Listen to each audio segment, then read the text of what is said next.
باب جو غلام اپنے اصلی مالکوں کو چھوڑ کر دوسروں کو مالک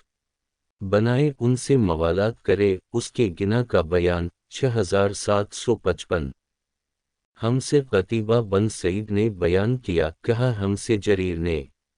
بیان کیا، ان سے امش نے، ان سے ابراہیم تیمی نے، ان سے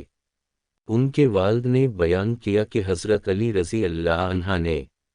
بتلایا کہ ہمارے پاس کوئی کتاب نہیں ہے جسے ہم پڑھیں سوا اللہ کی کتاب قرآن کے، اور اس کے علاوہ یہ صحیفہ بھی ہے۔ بیان کیا کہ پھر وہ صحیفہ نکالا تو اس میں زخموں کے قصاص اور اونٹوں کی زکوات کے مسائل تھے۔ راوی نے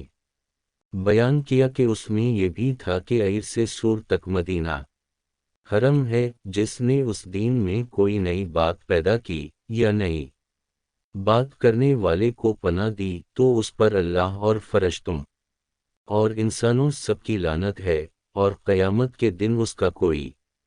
نیک عمل مقبول نہ ہوگا، اور جس نے اپنے مالکوں کی اجازت کے بغیر دوسرے لوگوں سے موالات قائم کر لی تو اس پر فرشتوں اور انسانوں سب کی لعنت ہے، قیامت کے دن اس کا کوئی نیک عمل مقبول نہ ہوگا، اور مسلمانوں کا ذمہ قول و قرار، کسی کو پناہ دینا وغیرہ ایک ہے۔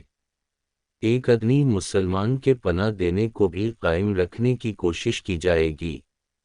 بس جس نے کسی مسلمان کی دی ہوئی پناہ کو توڑا اس پر اللہ کی فرشتوں اور انسانوں سب کی لعنت ہے، قیامت کے دن اس کا کوئی نیک عمل قبول نہیں کیا جائے گا۔